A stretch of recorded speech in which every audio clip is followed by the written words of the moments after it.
प्रतिभा खोज आमतौर पर यह शब्द प्रयोग किया जाता है, लेकिन आज की प्रतिभाएं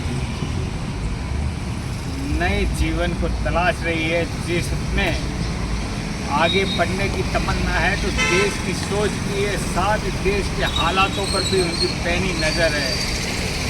आमतौर पर सोच यही रहती है कि सरकारी नौकरी मिल जाए, लेकिन अब युवाओं की सोच बदलती नज़र आ रही है और वो नई दिशा की ओर बढ़ रहे हैं। तो आइए जानते हैं, बांसवाड़ा के उन युवाओं से मिलते हैं जिन्होंने कक्षा 10 और 12 में 90% से अधिक अंक अर्जित किए हैं, यानी कि लगभग 100%, 100 में से 100 नंबर के करीब पहुंचने वाले इन प्रतिभाओं के अंदर कितनी प्रतिभा छुपी हुई है और देश के लिए क्या सोच है। तो आइए मिलते हैं, बात करते हैं इन प्रतिभाओं से, क्योंकि अब खोज नहीं, अब आपकी सोच होनी चाहिए और वो सोच उन्नत भारत, प्रगतिशील भारत और विश्व गुरु भारत की सोच को जहां शिखर पर पहुंचाती है।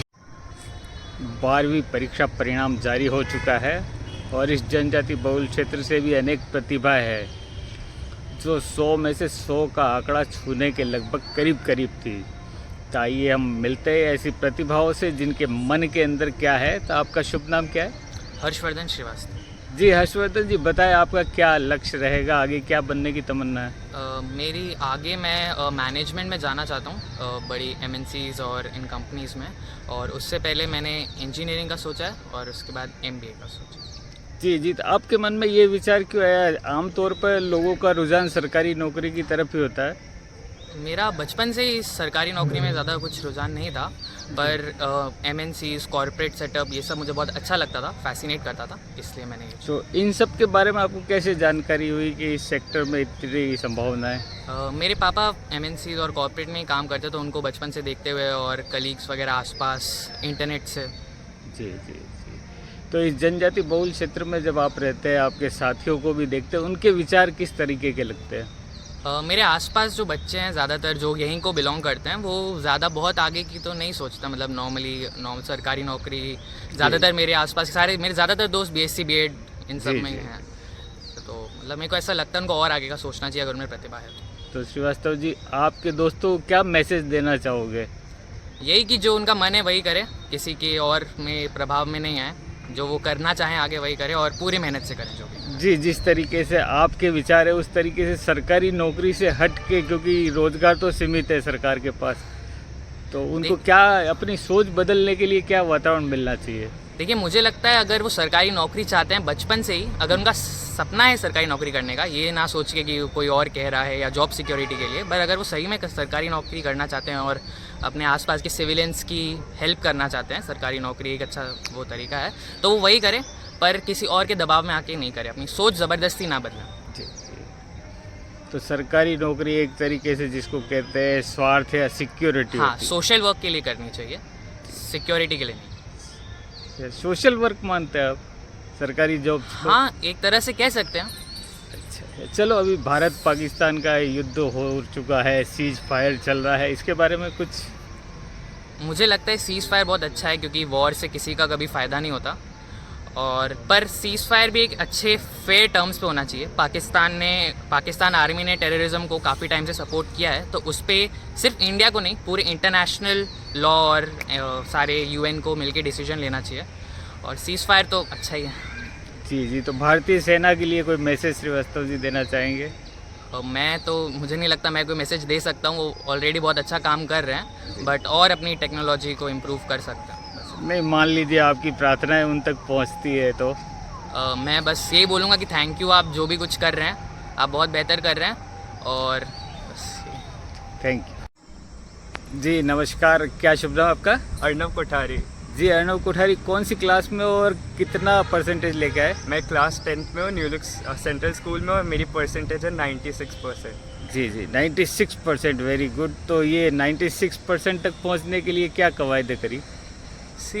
मैं एक ऐसा बच्चा हूँ जो ना तो पूरे साल पढ़ता हूँ, एग्ज़ाम के पहले ही पढ़ता हूँ, लेकिन जब मैं पढ़ता हूँ तो full concentration, maximum to maximum concentration studies पे लगाता हूँ, जिससे कि कोई फालतू की बात आपके दिमाग में नहीं है और आप फुल्ली कंसंट्रेट होकर स्टडीज़ कर सको। जी, तो ये सूत्र के लिए क्या है, आदमी खुद को दुनिया से काट ले या दुनिया के बीच में रह के, क्योंकि आप तो सोशल वर्क भी करते हैं।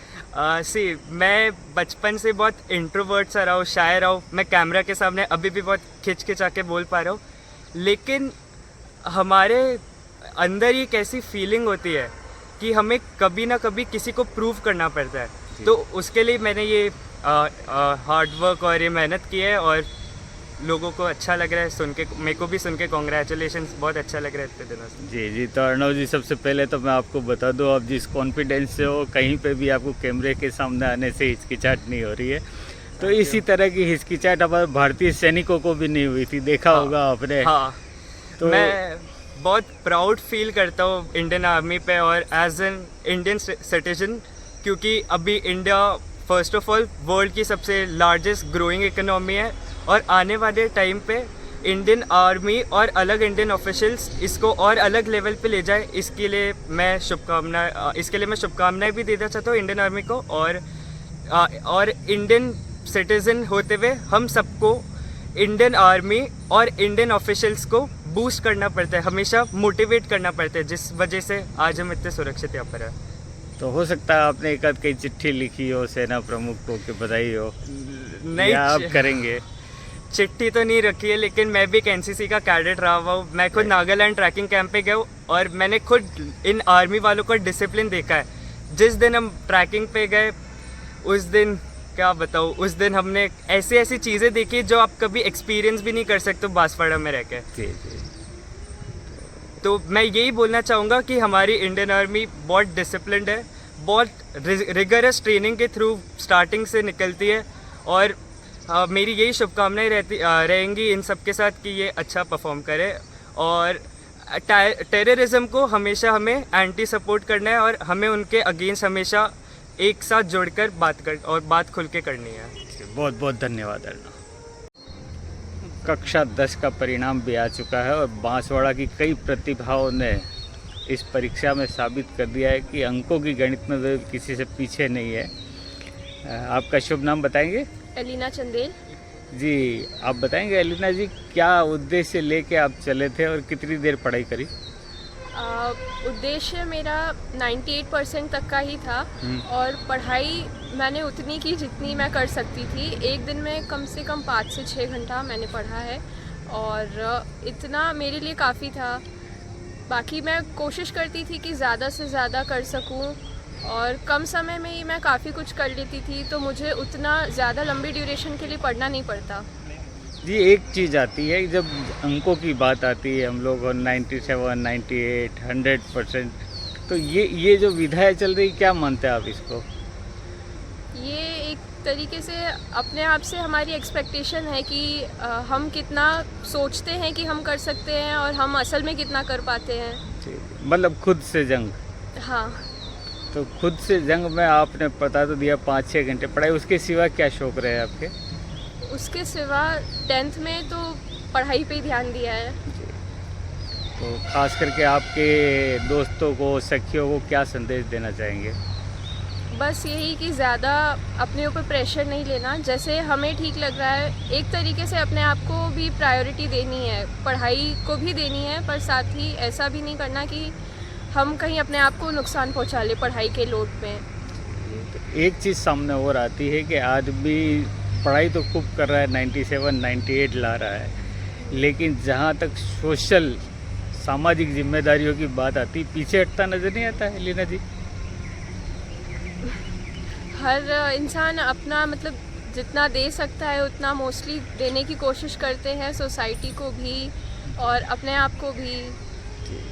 चलो, भारतीय सैनिकों ने अभी अपना विजयी परचम एक तरह से फहराया, क्या मैसेज उनको देना चाहेंगे?